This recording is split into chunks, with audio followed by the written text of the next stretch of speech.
نحمده ونصلي على رسوله الكريم اما بعد فاعوذ بالله من الشيطان الرجيم بسم الله الرحمن الرحيم رب اشرح لي صدري ويسر لي امري واحلل عقدة من لساني يفقهوا قولي السلام علیکم ورحمۃ اللہ وبرکاتہ۔ آج ہم حدیث نمبر 24 پڑھیں گے۔ لا تقبل الصلاۃ بغیر طہور، نہیں قبول کی جاتی نماز بغیر طہارت کے یا بغیر پاکی کے یا بغیر وضو کے، یعنی کہ طہور سے جو میننگ مراد لیے جاتے ہیں وہ دو طرح کے ہو سکتے ہیں، ایک معنوی طہارت اور ایک بدنی یا جسمانی طہارت۔ اب بدنی یا جسمانی طہارت کی بھی کئی جو فارمز ہیں یا شکلیں ہیں،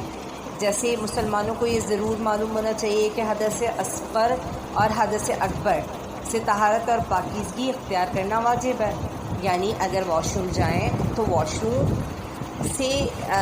آنے کے بعد یعنی واش روم کے اندر جو ہے وہ استنجا کرنا لازم و ملزوم ہے، اور یہی اس کے لیے طہارت اور پاکیزگی ہے۔ اب یہ تو ہو گیا حدث اصغر اور حدث اکبر کا معاملہ۔ اس کے علاوہ خواتین میں کچھ رطوبت خارج ہوتی ہے اس کے علاوہ اب مسلمانوں کو یہ ضرور معلوم ہونا چاہیے کہ جب واش روم جائیں تو وہ حدث اصغر یا حدث اکبر دونوں سے طہارت اور پاکیزگی حاصل کریں، یعنی دونوں کے بعد جو ہے وہ استنجا کے ذریعے یا اپنے آپ کو مل کر صاف کرنے کے ذریعے طہارت اور پاکیزگی حاصل کریں۔ اب یہ تو سبھی کو معلوم ہوتا ہے اور سبھی لوگ اس طریقے سے کرتے ہیں، اپنے آپ کو پاک رکھتے ہیں اور صاف کرتے ہیں، لیکن کچھ چیزیں ایسی ہوتی ہیں جس کے اوپر ہم غور نہیں کرتے۔ جیسے خواتین میں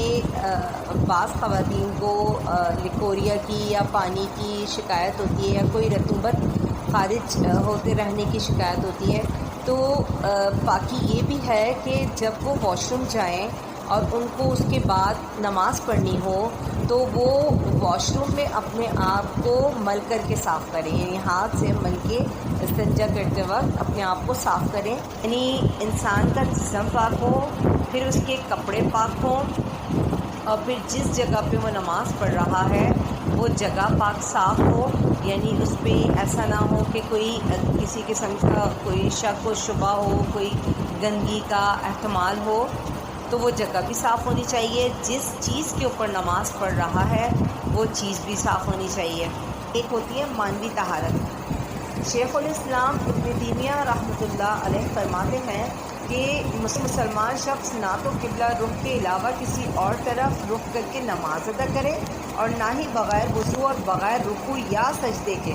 اور اگر کوئی شخص ایسا کرتا ہے تو وہ قابل مذمت اور سزا کا مستحق ٹھہرے گا۔ اسی طرح عبداللہ بن مسعود رضی اللہ عنہما بیان فرماتے ہیں کہ نبی کریم صلی اللہ علیہ وسلم نے فرمایا کہ اللہ کے بندوں میں سے ایک بندے کو قبر میں 100 کوڑے مارنے کا حکم دیا گیا، چنانچہ وہ اللہ سے دعا کرتا رہا اور اس میں کمی کی دعا کرتا رہا حتیٰ کہ ایک کوڑا رہ گیا، تو اسے ایک اور کوڑا مارا گیا جس سے اس کی قبر آگ سے بھر گئی، اور جب اس سے یہ سزا ختم ہوئی اور اسے ہوش آیا تو اس نے دریافت کیا تم نے مجھے کوڑا کیوں مارا؟ تو اسے کہا گیا کہ تم نے ایک نماز بغیر وضو کے ادا کی تھی اور ایک مظلوم شخص کے پاس سے گزرے تو اس کی تم نے مدد نہ کی۔ اب اس حدیث کو امام طحاوی نے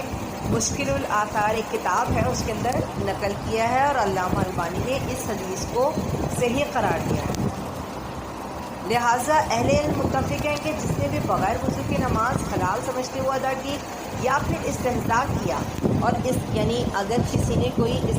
مذاق کیا ہے اور مذاق کے طور پر وہ بغیر وضو کے نماز ادا کر رہا ہے تو اس نے کفر کا ارتکاب کیا، اور اسے توبہ کرنی چاہیے، استغفار کرنی چاہیے۔ پھر حکارت کی بنا پر بے وضو نماز ادا کرتا ہے، نہ کہ حلال سمجھتے ہوئے، اور نہ ہی استہزاء کے ساتھ تو امام ابو حنیفہ کہتے ہیں کہ اس نے کفر کیا، لیکن جمہور علماء کرام اسے کافر قرار نہیں دیتے، بلکہ اسے یعنی اس فعل کی بنا پہ اسے کبیرہ گناہ کا مرتکب قرار دیتے ہیں۔ امام نووی رحمۃ اللہ علیہ فرماتے ہیں کہ اگر اسے حدث اور بے وضو نماز ادا کرنے کی حرمت کا علم ہو تو اس نے عظیم معصیت کا ارتکاب کیا، اور ہمارے ہاں وہ کفر کا مرتکب نہیں ٹھہرے گا، لیکن اگر وہ اسے حلال سمجھے تو پھر کافر ہے، اور امام ابو حنیفہ رحمۃ اللہ علیہ اسے بطور استہزاء ایسا کرنے پر بھی کافر قرار دیتے ہیں۔ کفر ہو یا کبیرہ گناہ کا مرتکب ہو، دونوں صورتوں میں انسان کے اوپر توبہ لازمی آتی ہے، اور انسان کو چاہیے کہ وہ استغفار کرے۔ کسی انسان نے نماز پڑھ لی اور وہ بھول گیا کہ اس نے وضو نہیں کیا تھا، تو جیسے ہی اس کو یاد آئے کہ اس کا وضو تھا یا نہیں تھا، اس کو شک بھی ہو رہا ہے اور وہ بھول بھی گیا ہے، تو اس کے لیے درست معاملہ یہ ہے کہ جیسے ہی اس کو یاد آئے تو وہ اپنا وضو کر کے اپنی نماز کو دہرا لے۔ دوسری طرف مانگی طہارت جو ہے اس کے اندر شرک سے پاکی بھی آتی ہے، یعنی کہ انسان توحید پرست ہو اور ایک اللہ کی عبادت کرتا ہو اور شرک سے بچتا ہو، یعنی کہ ہر قسم کے شرک سے، چونکہ شرک کی کوئی ایک صورت نہیں ہوتی، یعنی کہ شرک صرف یہ نہیں ہے کہ کسی بت کو پوجا جائے، بلکہ شرک کی ڈفرینٹ صورتیں ہوا کرتی ہیں، اور جب انسان شرک سے محفوظ ہوگا تو وہ نہ صرف قبلہ رخ ہوگا بلکہ اللہ تبارک و تعالیٰ کی طرف رجوع کرنے والا ہوگا، اور اخلاص نیت سے اپنی نماز کو اور اپنی عبادات کو